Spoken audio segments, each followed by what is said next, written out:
Picture this. It's 3 a.m. and you're lying awake running numbers in your head. You open your banking app and you feel instant anxiety about how you pay your bills and make ends meet until next payday. You probably think the only way you'll never worry again is with a huge bank balance like $100,000, $500,000, or hey, even $1 million. But many of your money anxieties disappear as soon as you reach a much more achievable milestone. $10,000. My name is Guy and I'm part of The Bureau, a team of financial experts who've helped millions of people take control of their money. By the end of this video, you'll know the 8 ways your life will improve forever after saving your first 10K.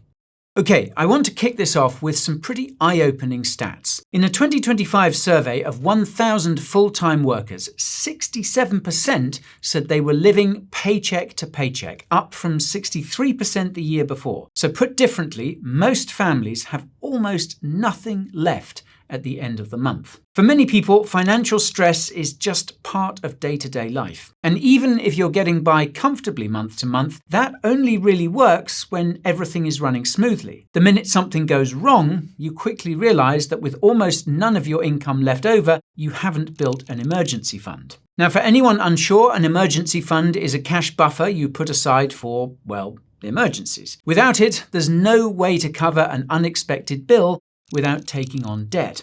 If your car breaks down, your laptop dies, you end up in hospital, or even lose your job, it can be enough to wipe you out financially and send you spiraling into debt. We know from experience that living paycheck to paycheck is exhausting. When your bank account is basically empty, you're left in a constant state of anxiety. It affects everything: your sleep, your focus, your patience levels, and the decisions you make day to day. As a not-so-fun fact, people with financial struggles are proven to be far more likely to experience anxiety and depression. Neuroscientists have found that people with money problems often have higher levels of cortisol in their body. Now, cortisol is the body's stress hormone, so more cortisol equals more stress. But it's not just your mental health that takes a hit. Research shows that without savings to fall back on, around a third of households are likely to fall behind on rent or mortgage payments. Just under 30% have requested a salary advance just to make ends meet. And around 40% of Americans worry they won't have the retirement they want, with some even considering delaying it. So you get the point. Without emergency savings, your mental and financial health are at serious risk. And that's where having $10,000 makes a real difference. With 10 grand in savings, you've got an emergency fund ready for unexpected events. That peace of mind changes everything. And if that wasn't reassuring enough, here's something else to consider. Major financial institutions like Fidelity and the Consumer Financial Protection Bureau, or CFPB, say a solid emergency fund should cover 3 to 6 months of essential living costs. For many people, $10,000 gets them close to or even past that target. But without a doubt, the biggest win is how having $10,000 improves your mental health. What used to be stress and anxiety becomes relief. You stop checking your bank after every purchase. You stop calculating whether you can afford to see a doctor. You stop counting down to your next payday. You're not rich yet, but you have your first taste of some freedom. Now, the second thing that changes when you have $10,000 is that you stop paying to be poor. What do I mean by that? Well, without savings in place, one problem quickly leads to another. Living paycheck to paycheck is hard work. Miss a payment and you'll get a fee. That fee adds more pressure when you're already struggling, which can lead to borrowing just to get by. That borrowing leads to more money that needs to be repaid later, along with interest on top. And to make things worse, research has repeatedly shown that households with low savings are more likely to rely on high-cost credit and rack up additional charges during income shocks. Now, usually this means falling back on a credit card where interest can be as high as 25%. It's one of the worst financial traps you can fall into. You'll still have to pay it all back, and now you're literally paying to be in debt. But with a buffer in place, you avoid most, if not all, of those extra costs, simply because you can already cover expenses without leaning on that credit card. You can also stay well clear of other things that hurt you financially.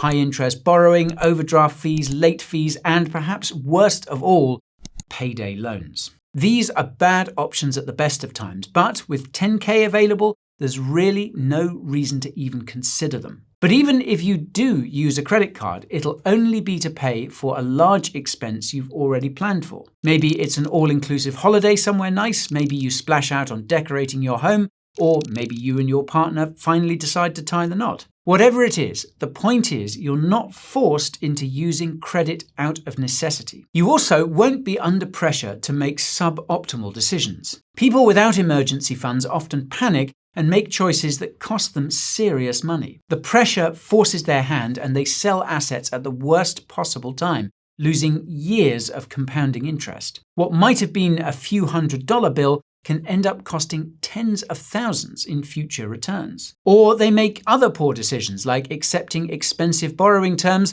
or even delaying other payments, even when they're essential. But with $10,000, you also control your timing. Because you're not forced to act under pressure, you have the flexibility to slow down, compare your options, and then act. And by the way, if you really want to level up your money, then you can get even more value from Money Bureau by signing up for our free weekly newsletter. That's where we give you even more awesome tips to help you grow your money and change your financial future. So just click the link in the description below or scan the QR code on screen now.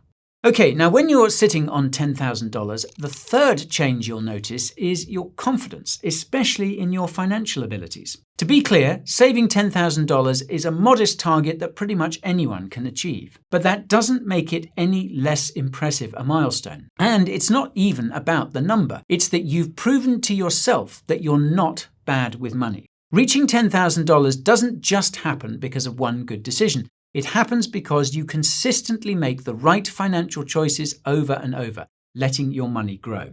So, when you check your bank and see a balance that doesn't put you into a state of panic, that is all the evidence you need that your behavior can change your financial situation. You'll now have full trust in yourself to manage your finances effectively, and the confidence you gain from this alone is worth $1 million. More importantly, having $10,000 shows you have something people who are struggling often don't: discipline. Think of that money as proof that you can stay consistent and delay gratification until you hit that milestone.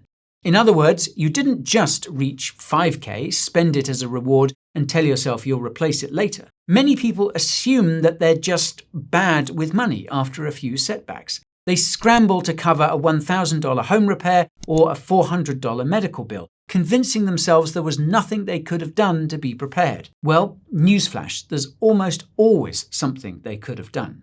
The truth is, we all know that life likes to throw us a few curveballs. The people who are good with money are the ones who keep that in mind, because they're able to manage their money the rest of the time when they're not dealing with an emergency. Okay, when you have $10,000 stashed away, the fourth thing you'll notice is that you now have options. With the freedom that comes from having a decent cash buffer, you instantly become less easy to control, especially by employers. That's because you've got the flexibility to say no without sacrificing your precious family time. You'll no longer feel the pressure to work every hour under the sun just to put food on the table. You won't have to work overtime in a job you secretly hate, and you won't have to miss out on Jimbo's 8th birthday party because you were working that weekend. Although, on second thought, maybe keep that bit to yourself. Jimbo will be fine. No need to put yourself through too much. Anyway, guilty consciences aside, having 10K also gives you other options. For example, if you live in a bad apartment, that money can help you move into a nicer one. It costs the average American about $1,250 to move locally, or about $4,300 for a long-distance move. Your $10,000 gives you the flexibility to relocate almost anywhere. Alternatively, you can use your money to invest in yourself. Maybe you enroll on a course that gives you skills to become more competitive in the job market. If you're self-employed, you might use that money to upgrade your equipment and make your work more efficient, helping you earn more overall. Or you could use it to buy what you need to start a side hustle and boost your income further. On the flip side, you'll still have options even if you lose your job. With $10,000 behind you, it'd be hard to wipe yourself out financially. For most people, that money is enough to cover around 3 months of expenses. and this gives you more than enough time to find your feet again.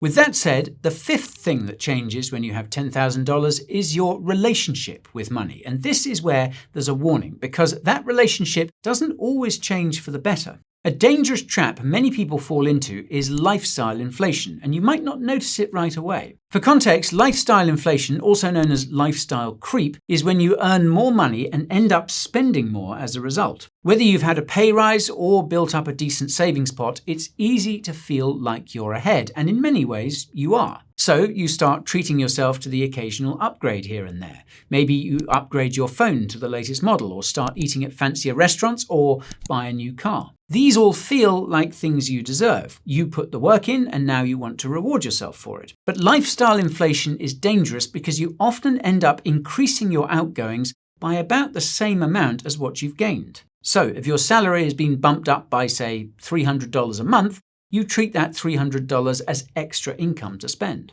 The problem is your overall financial situation doesn't really improve. Any progress you might have made has essentially been erased. You're arguably more at risk of falling into this trap with $10,000 in savings too, because you start to feel like your buffer makes those little upgrades sustainable. But if you're not careful, you'll end up back at square one with more money going out and no way of building your savings further. Now, this doesn't mean you need to restrict yourself completely, far from it. The occasional reward is fine. After all, the whole point of reaching your $10,000 milestone was to have more freedom to enjoy life, right? So we're not saying you should never treat yourself, but be hyper aware of your spending so it doesn't get out of control. Lifestyle inflation is dangerous because it happens in the background. You make small, seemingly harmless decisions that don't feel impactful individually, but together they can make a huge difference. You often don't notice how much lifestyle creep you've taken on until you realize, well, you've no money left. But stay vigilant and your relationship with money will improve rather than worsen. Instead of thinking about how you can spend every dollar you have, your mindset will shift in the opposite direction. You'll see every dollar spent as one that's gone forever, and you'll want to put it to work instead. Yes, money can be spent, but it can also create more money. By investing your capital, your money can grow far beyond the $10,000 you started with. This is how you build wealth and set yourself up for a comfortable retirement. Compounding returns are your best friend here. And that brings us to the sixth thing that changes when you save $10,000. Before, money was about survival. But once you're living comfortably with a good stack of cash behind you, you realize money doesn't just keep you afloat, it also gives you power. Not the kind of power to rule an entire civilization, but enough to take control of your own life. The more money you have, the more of your future you control. But here's the thing, having a decent amount of money stashed away is all well and good, but it's not the end game. Saving alone won't build wealth. You're just setting aside some of your existing money. That's why if you really want to improve your financial situation, you need to think about investing. You don't have to try to double your money overnight. Your only goal is to beat inflation. Anything extra is a bonus at this stage. And in case you're unfamiliar, governments and central banks have a habit of increasing the money supply to support the economy. But the more money that enters circulation, the less that money is worth. Over the last 100 years, the US dollar has lost more than 90% of its value, and it continues to lose value today. This means your purchasing power is slowly being eroded over time. To put this into perspective, something that cost $1 a century ago would cost $18.93 today. Crazy stuff. So, unless you want your $10,000 to be worth a fraction of its current value in the future, you need to beat inflation by putting your money to work. Exactly how you do this depends on your risk tolerance. As a rule of thumb, higher risk can mean higher potential reward, but it also means a higher chance your investments go down as well as up. If you want a low-risk, low-reward investment, then US Treasury bonds could be worth considering. Investors widely agree they're among the safest investments since they're backed by the US government. In other words, the risk of default is extremely low. The catch is that the returns aren't really anything to write home about. Another popular choice is the S&P 500, which you can kind of think of as a proxy for the entire US stock market. It's basically a basket of the 500 leading US companies, which makes it less risky than just putting all your money into a single stock. Even so, the S&P 500 has averaged 10% annual returns, which is more than enough to outpace inflation. And this is where starting with $10,000 gives you real leverage. Bigger starting amounts lead to bigger outcomes. For example, if you only had $100 to invest in the S&P 500, a 10% return, which is considered strong by many pro-investors, would only take you to $110. Not exactly life-changing. But now, let's say you invested $2,000 instead. That same 10% gain would earn you $200 instead of $10. It's still not game-changing, but well, you get the idea. The more you scale up your investments, the more money you can make, assuming prices go up. Now, of course, it also works the other way, and you can lose money if the market drops. The point is, the more money you invest, the easier it becomes to make more money. And if you're wondering how to save $10,000 to start an investment journey like this, good news, we've got a video showing you how to save your first 10K, which you can find right over here. Okay, now the seventh thing you'll notice is that you need a system or your money will quickly drift away. This is where a lot of people go wrong after hitting that 10K milestone. They've done the hard work of saving the money, but then just let it sit in their account. There's no real purpose beyond number go up. So it gets drained by small decisions until the balance starts going down instead. Now, the way to fix this is to give each dollar you've saved a specific job. Think of your $10,000 as split into different allocations with different purposes. A portion should be your emergency fund, which you don't touch unless you absolutely have to. Another portion can act as a bills buffer, giving you a few weeks of breathing room between income coming in and payments going out. You should also set some aside for a sinking fund. For context, a sinking fund is money you earmark for predictable future expenses like car maintenance, annual subscriptions, birthdays, holidays, or that dreaded December period. And of course, another portion should go towards long-term investing. By giving each dollar a job, so to speak, you're effectively putting safeguards in place while also building your wealth over time. This is something we covered in our video on unsexy habits that can make you rich, which you can find right over here.